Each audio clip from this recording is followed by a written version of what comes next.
തോബിയാസ് നീയും നേടിയ ഓരോ വിജയങ്ങൾക്കും ഒരുപാട് കോടികൾ ചെലവായിട്ടുണ്ട് എന്ന് പറഞ്ഞാൽ ദേവനങ്ങളിലെയും കുടുംബത്തിനെയും പേടിപ്പിക്കാൻ കോടികൾ ചെലവഴിച്ചു. ആ കൂട്ടത്തില് തോബിയാസിന്റെ അക്കൗണ്ട് നിറഞ്ഞത് വേറെയും. പ്രകാശ്, ഈ ഒരു ബിസിനസ് എനിക്ക് ചെയ്തേ പറ്റൂ. അതിനുവേണ്ടി വെറുതെ തർക്കിക്കണ്ട. നോ, കാൾട്ടൺ ഗ്രൂപ്പ്സിന്റെ കോൺട്രാക്ട് നമ്മൾ എടുക്കുന്നില്ല. 10 കോടിയോളം രൂപയുടെ ഒരു ബിസിനസ്സും ദേവ് അസോസിയേറ്റ്സ് ഇന്നുവരെ ചെയ്തിട്ടില്ല, ഇനി ചെയ്യുന്നുമില്ല. പ്രകാശ്,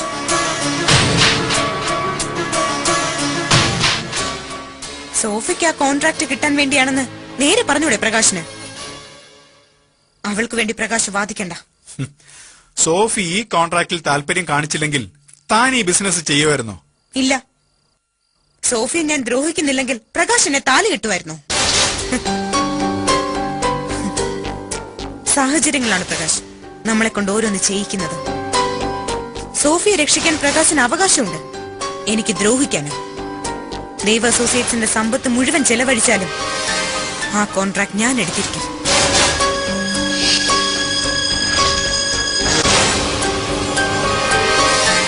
എന്തെങ്കിലും സോഫി ജയിച്ച് എനിക്ക് മേലെ വന്നാൽ ആ നിമിഷം പ്രകാശ് എന്നെ വേണ്ടാന്ന് വെക്കില്ലേ? എന്റെ താലിയുടെ സംരക്ഷണത്തിന് വേണ്ടി കൂടിയാ ഈ കോൺട്രാക്ട്. ക്ഷമിച്ചേക്ക് പ്രകാശ്.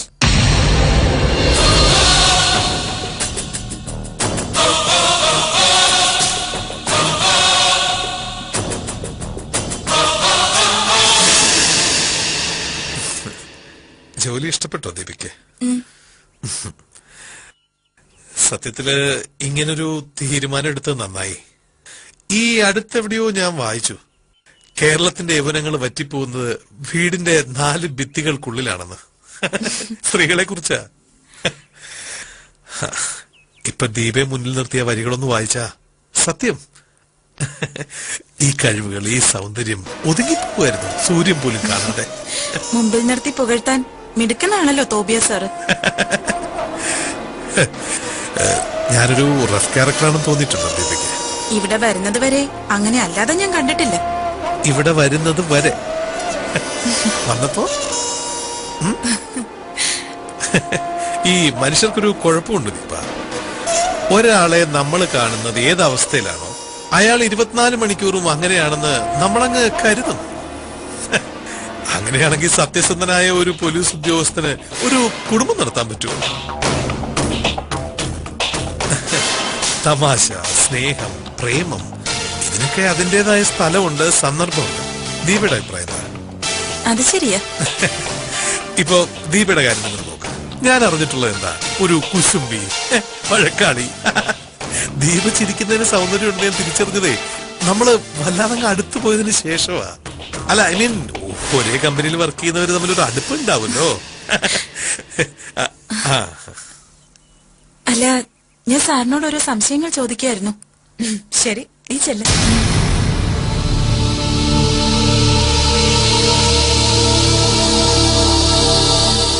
എന്താ മാനേജറെ, സ്റ്റാഫ് അനുസരണ പഠിച്ചോ?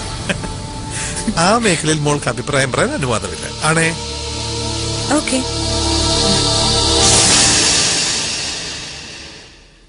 ദേവ് അസോസിയേറ്റ്സിന്റെ ഒരു തീരുമാനം പറഞ്ഞു ഇപ്പൊ പ്രകാശ്. കാൾട്ടൺ ഗ്രൂപ്പിന്റെ കോൺട്രാക്ട് നമ്മൾ ഏറ്റെടുക്കുന്നില്ല. അതിനെന്താ, നമുക്ക് പിന്മാറാം മോളെ. നോക്ക്, ഭർത്താവിനെ അനുസരിച്ചല്ലേ പറ്റൂ. ഇക്കാര്യത്തിൽ അനുസരിക്കേണ്ടി വരുന്നത് പ്രകാശ് ആയിരിക്കുമെന്ന് ഞാൻ പറഞ്ഞിട്ടുണ്ട്. എന്റെ ഭർത്താവ് എനിക്ക് കാവലിരുന്നാ മതി. ടെൻഡറിന്റെ തുക എത്രയായിരിക്കണമെന്ന് ഞാൻ പറയാം. അതിനു മുൻപ് എനിക്കൊരാളെ കാണണം. ആരെ? ഞാൻ പറയാം. കാൾട്ടൺ ഗ്രൂപ്പിന്റെ കോൺട്രാക്ട് ഒരു കാരണവശാലും നമുക്ക് മിസ്സാവരുതല്ലോ.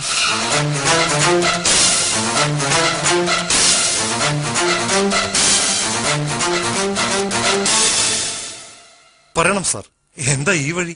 തനിക്കിപ്പോ അത്യാവശ്യം ജോലികൾ എന്തെങ്കിലും ഉണ്ടോ? ആരെങ്കിലും വരാനോ മറ്റോ? ഇവിടുത്തെ ബിസിനസ്സിൽ ഇറ്റ് ഈസ് യൂഷ്വൽ. എന്താ സാർ? എനിക്ക് കുറച്ച് സംസാരിക്കാനുണ്ട്. ഒന്നല്ല, 3 തവണ താൻ എന്നെ സഹായിച്ചു. സത്യത്തിൽ അതിനുള്ള ബാധ്യത തനിക്കില്ല.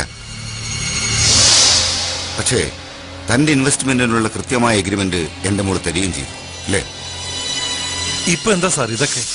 എനിക്കറിയണം എന്തായിരുന്നു ശിവസുബ്രഹ്മണ്യത്തിന്റെ യഥാർത്ഥ ഉദ്ദേശം? എന്തുദ്ദേശം? ആരാണ് തനിക്ക് പുറകിൽ? തകർച്ചയുടെ വക്കത്തെത്തിയ ദേവന് കൈനീട്ടാൻ ആരുടെ ഉപദേശമായിരുന്നു? പറ. സർ, ഞാൻ കഴിഞ്ഞ ദിവസം സോഫി മോള് തന്നോട് പണം ആവശ്യപ്പെട്ടപ്പോ ഞാൻ കണ്ടത് തന്റെ ആ മുഖമാണ്. ഒന്നുകിൽ പണം മുടക്കാൻ വരുമ്പോ തനിക്കൊരു ചതിയുടെ ഉദ്ദേശം ഉണ്ടായിരുന്നു, അല്ലെങ്കിൽ തന്നെ ആരോ ഇപ്പൊ വിലക്കെടുത്തിട്ടുണ്ട്. No sir. യെസ്, ദേവൻ കണ്ടു ശീലിച്ചത് അങ്ങനെയൊക്കെയാണ്. ദേവനിൽ നിന്ന് സമ്പത്ത് ഒഴുകിപ്പോയ വഴി അതാണ്, ചതി. ഇനി എനിക്കതിന് തലകുനിച്ച് തരാൻ വയ്യ. ഇനി എന്റെ കുടുംബത്തിനെയോ എന്റെ മകളെയോ ഒരാൾ ചതിച്ചാൽ മറ്റൊന്നും ചിന്തിക്കില്ല ദേവൻ, കൊല്ലുന്നത് ഒഴിച്ച്. സർ, ഇനി എന്നെ ഒന്ന് പറയാൻ സമ്മതിക്കും പ്ലീസ്. സോഫി പണം ആവശ്യപ്പെട്ടപ്പോ ഞാൻ പെരുമാറിയത് തികച്ചും ഇൻഡിഫറന്റ് ആയിട്ടാ. എന്നെ മാത്രം ആശ്രയിച്ച് അവിടെ ഒരു ബിസിനസ് ചെയ്താൽ അതിന്റെ ഫലം എന്തായിരിക്കും? ഞാനത് ചോദിച്ചത് പോസിറ്റീവായിട്ടാ. അതിന്റെ അർത്ഥം ഞാൻ പിന്മാറുന്നുവെന്നോ ചതിക്കുന്നുവെന്നോ അല്ല. ഞാൻ അവിടെ ഒന്ന് പരീക്ഷിച്ചു, അതാ സത്യം. സോഫിയെ സഹായിക്കുന്നതിൽ എനിക്ക് വ്യക്തമായൊരു ഉദ്ദേശമുണ്ട്. സത്യം പറഞ്ഞാൽ ഞാനല്ല സോഫിയെ സഹായിക്കുന്നത്. പിന്നെ ഞാൻ പറയാം സാർ.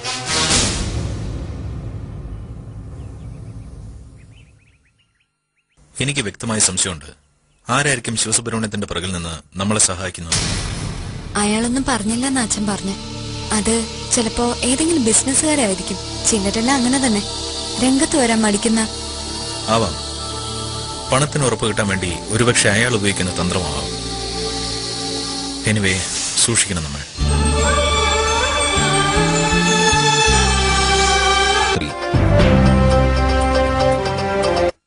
പണത്തിന് ഉറപ്പ് കിട്ടാൻ വേണ്ടി ഒരുപക്ഷെ അയാൾ ഉപയോഗിക്കുന്ന തന്ത്രമാവാം. എനിവേ, സൂക്ഷിക്കണം നമ്മൾ. ശിവസുബ്രഹ്മണ്യത്തിന് നമ്മൾ കൊടുത്തിരിക്കുന്ന എഗ്രിമെന്റ് വഴി മറ്റൊരാൾ നമ്മുടെ ബിസിനസ്സിൽ നുഴഞ്ഞു കയറരുത്. ഇനി മുതൽ അയാളുടെ ഓരോ വാക്കും പ്രവൃത്തിയും ശ്രദ്ധിച്ചേ പറ്റൂ.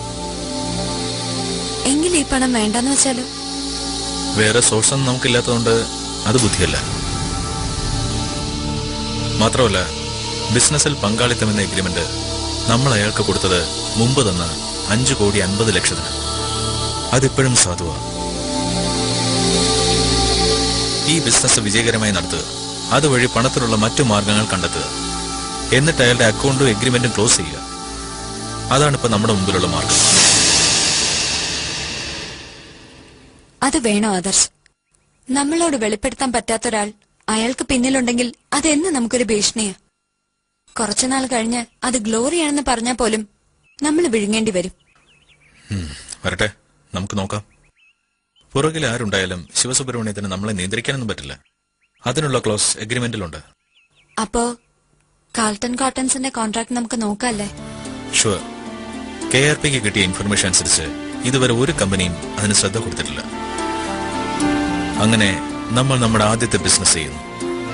ദ ഫസ്റ്റ് സ്റ്റെപ്പ് 10 കോടി.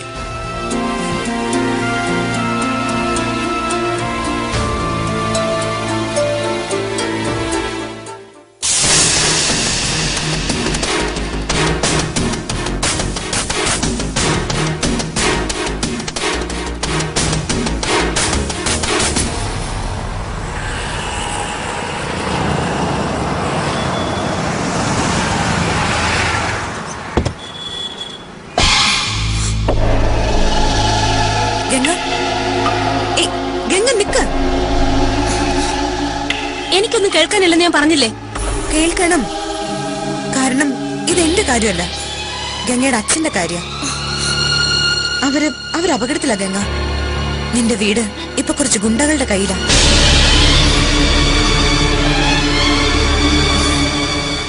Yes Ganga, they are in trouble.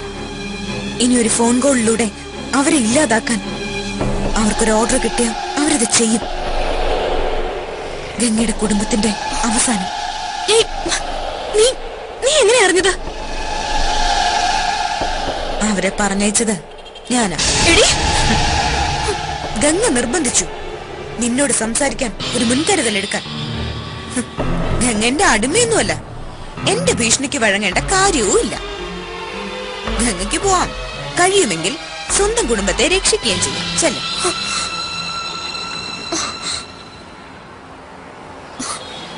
എന്റെ അച്ഛനും എന്റെ കുടുംബത്തിനും എന്തെങ്കിലും സംഭവിക്കില്ല.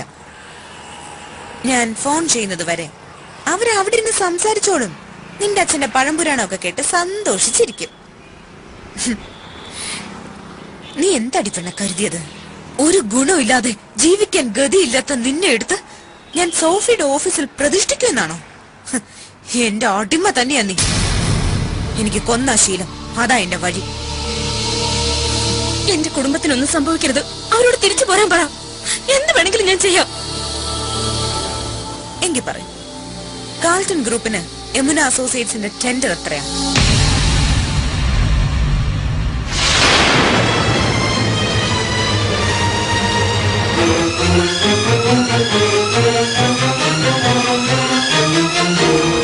പറയടി.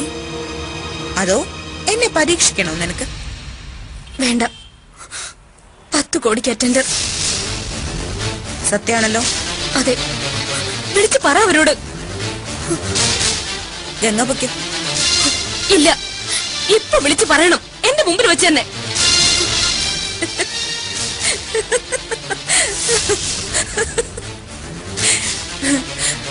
സോറി ഗംഗ, ഞാൻ പറഞ്ഞതൊക്കെ ഇനി ഒരു പ്രാവശ്യം ഞാൻ ചെയ്യാൻ പോകുന്ന കാര്യങ്ങളാ. ഇപ്പൊ ഗംഗയുടെ വീട്ടിൽ ആരുമില്ല. അയ്യോ, ഗംഗ പേടിച്ചു. ആ പേടി ഉണ്ടോന്നാ എനിക്ക് അറിയേണ്ടിയിരുന്നത്. അടിമയെ ഉടമയ്ക്ക് എങ്ങനെയും കളിപ്പിക്കാം, കളിയാക്കാം. അത് ഉടമസ്ഥന്റെ അവകാശമാണ്. ഇനി ഒരിക്കൽ ഞാൻ ഗംഗയുടെ അടുത്ത് വരില്ല. പകരം ഗംഗ എന്റെ അടുത്ത് വരും. അന്ന് ഞാൻ പറഞ്ഞ ആളുകൾ ഗംഗയുടെ വീട്ടിൽ ഉണ്ടാവുകയും ചെയ്യും.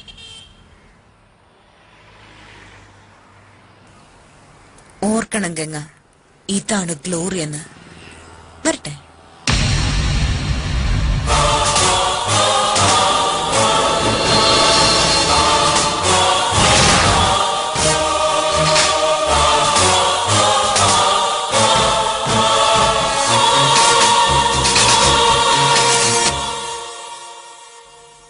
കോടി. അതാ യമുന അസോസിയേറ്റ്സ് കോട്ട് ചെയ്തിരിക്കുന്നത്. തൽക്കാലം ആളെ ഞാൻ ഡിസ്ക്ലോസ് ചെയ്യുന്നില്ല. എല്ലാവരും അറിയുന്ന ഒരു ചാരപ്പണി നടത്താൻ തൽക്കാലം അവള് തയ്യാറാവില്ല. അപ്പൊ ഒരു പെണ്ണാണല്ലേ? അങ്കിളത് തെരയണ്ട. തെരഞ്ഞാ കിട്ടും. പക്ഷെ ആ സഹായം പിന്നെ നമുക്കുണ്ടാവില്ല. ഒരു സ്പൈ വർക്ക് ഞാനറിയാതെ ഇവിടെ നടക്കട്ടെ.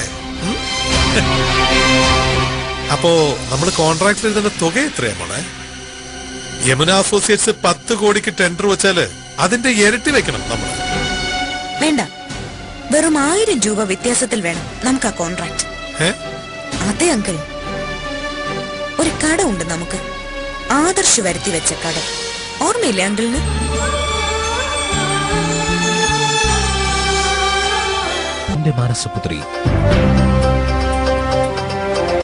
ഒരു കട ഉണ്ട് നമുക്ക്. ആദർശ് വരുത്തി വെച്ച കടം. ഓർമ്മയില്ലേ അങ്കിളിന്? ആ കടം വീട്ടണം. കൊള്ളാം. തോൽവിയുടെ കണക്കുകൾ കൃത്യമായിട്ട് എഴുതി കൂട്ടി വെച്ചിട്ടുണ്ട് മോളല്ലേ? വേണോ അങ്കിൾ? 1000 രൂപയുടെ വ്യത്യാസത്തിൽ തോൽപ്പിച്ച് അവളുടെ മുമ്പിൽ ചെന്ന് നിൽക്കണം എനിക്ക്. മനസ്സിലാക്കി കൊടുക്കണം, ഗ്ലോറിയോട് മത്സരിക്കാൻ അവളായിട്ടില്ല. ഒരു തോൽവിയുടെ ഏറ്റാ വാടിപ്പോ മോളെ. വാടിക്കരിഞ്ഞാ പിന്നെ ഒന്ന് തീ കൊളുത്തിയാ മതി. കത്തി തീർന്നോളും വിശ്വവിഖ്യാതമായ യമുന അസോസിയേറ്റ്സ്.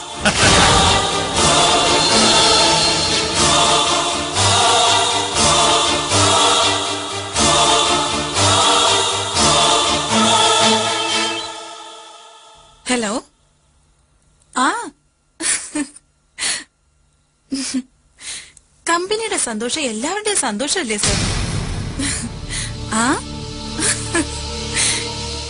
ഏതായാലും എന്നെ വിളിച്ച് പറയണമെന്ന് സാറിന് തോന്നിയല്ലോ. Thank you for the congratulations. ആ താങ്ക് യു സർ.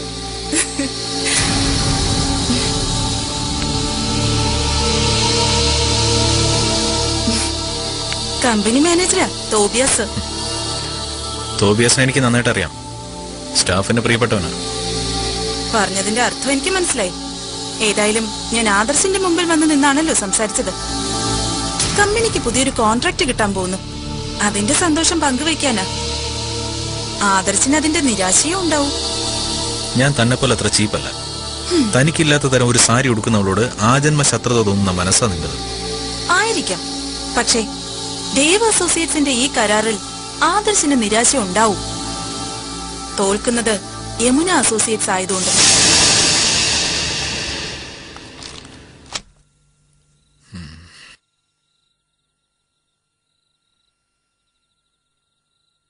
കാൾട്ടൺ ഗ്രൂപ്പിന്റെ കോൺട്രാക്ടിന്റെ കാര്യം ഞാൻ പറഞ്ഞത്.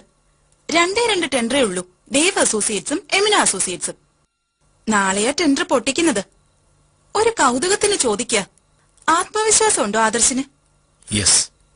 എങ്ങനെ? 10 കോടി 1000 രൂപയ്ക്ക് മേലെയുണ്ടോ തുക? അതാണ് ദേവ് അസോസിയേറ്റ്സിന്റെ ടെൻഡർ തുക. ഒക്കെ നിശ്ചയിക്കുന്നത് തോബിയ സാറാ. വല്ലാത്ത കണക്കുകൂട്ടില്ല. ഞാൻ ചോദിച്ചു, എന്താ ഈ 1000ന്റെ കണക്കെന്ന്. വേദനിക്കുന്ന മനസ്സുകൾക്ക് ദക്ഷിണ വെച്ചതാണെന്നായിരുന്നു മറുപടി.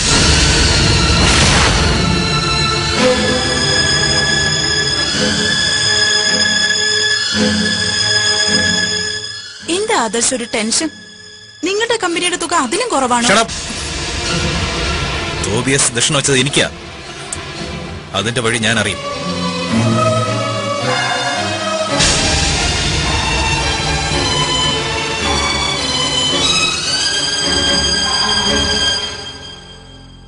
You must answer me. Carlton ഗ്രൂപ്പിന് യമുന അസോസിയേറ്റ്സ് വെച്ച ടെൻഡർ കൃത്യം 10 കോടിയാണെന്ന് ഈ ഓഫീസിൽ നിന്നല്ലാതെ മറ്റൊരാൾ അറിയില്ല. എനിക്കറിയില്ല സർ. ഒരിക്കൽ കൂടി നീ ഗ്ലോറിയെ കണ്ടിരുന്നു. ഒറ്റ കൊടുത്തത് നീ തന്നെയാ. സർ, എന്താ ഈ പറയുന്നേ? ഞാൻ പറഞ്ഞല്ലോ, എനിക്ക് അവരുമായിട്ട് ഒരു ബന്ധവുമില്ല. Shut up. വന്ന ദിവസം തന്നെ നിന്നെ ഞാൻ തിരിച്ചറിഞ്ഞതാ. ഞാൻ പ്രതീക്ഷിച്ചിരുന്നു ഈ ഓഫീസിലെ ഏതെങ്കിലും ഒരു തൂണ് തോബിയാസിന്റെയും ഗ്ലോറിയുടെയും ഒറ്റക്കാരനായിരിക്കും. സർ, ഞാൻ ആ വേഷം കെട്ടി ഇറങ്ങാൻ എന്തിനായിരുന്നു നിന്റെ തന്തയുടെ ദയനീയ രൂപത്തെ കൂടെ എഴുന്നള്ളിച്ചത്? അതോ തന്തയും കൂടെ അറിഞ്ഞിട്ടായിരുന്നോ നിന്നെ വേഷം കെട്ടിച്ചത്? സർ, പ്ലീസ് കുറച്ചുകൂടി മാന്യമായിട്ട് സംസാരിക്കണം. അതിനുള്ള എന്ത് അർഹതയാണ് നിനക്കുള്ളത്? എത്ര പേരുടെ പ്രതീക്ഷകൾ, എത്ര കഷ്ടപ്പാടുകൾ ഒറ്റ വാക്കുകൊണ്ടാ നീ തലകീഴായി മറിച്ചത്. കരുതിക്കൂട്ടി എന്നെ കുറ്റവാളിയാക്കാനാണെങ്കിൽ സാറിന് ശ്രമിക്കാം. എന്നെ ഇവിടുന്ന് പറഞ്ഞു വിടാനുള്ള പവറും ഉണ്ടല്ലോ. പക്ഷേ ഗ്ലോറിയോട് സാറിന് തോന്നുന്ന പകയ്ക്കോ അസൂയക്കോ ഞാൻ കൊടുപിടിക്കേണ്ട കാര്യമൊന്നുമില്ല. ആദർശ്,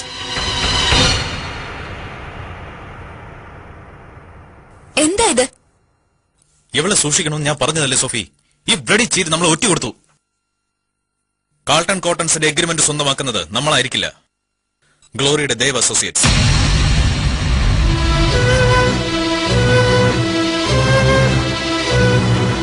യെസ്, അതും 10 കോടി 1000 രൂപയ്ക്ക്. നമ്മുടെ എമൗണ്ടിൽ നിന്നും കൃത്യം 1000 രൂപ കൂടുതൽ. അതിനർത്ഥം എന്താ?